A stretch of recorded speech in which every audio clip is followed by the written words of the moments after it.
মাংস যে কষা হয়ে গেছে সেটা তো আগের পার্টেই বললাম। তারপরে শুরু হয়ে গেছে বিরিয়ানির জন্য ভাত বানানো। এই বিরিয়ানির ক্ষেত্রে কিন্তু চালের দিকে খুব ভালো করে নজর রাখতে হয়, মানে চাল বেশি ফুটে গেলে বিরিয়ানি কিন্তু খুব একটা ভালো হয় না। আর এই ভুলটাই আমাদের হয়েছে, মানে চাল বেশি ফুটে গেছে। তাও ওই ভাতগুলোকে রোদে মিলে দিয়েছিলাম যাতে একটু রোদ আর হাওয়া লেগে মোটামুটি শুকিয়ে যায়, কিন্তু ফোটা ভাত কি আর শুকোনো যায়?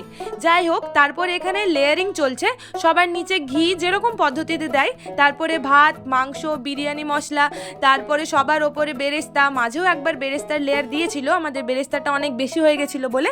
তারপরে মোটামুটি 10-15 মিনিট দম দিয়ে রেডি হয়ে গেছে, তারপরে পরিবেশনও হয়ে গেছে আর আমাদের খাওয়াও শেষ।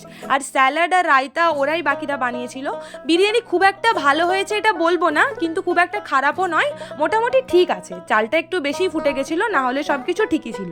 তারপর যে যার সব বাড়ি চলে গেল আর আমি গ্যাস সিলিন্ডারকে ফেরত দিয়ে আমিও বাড়ি চলে এলাম।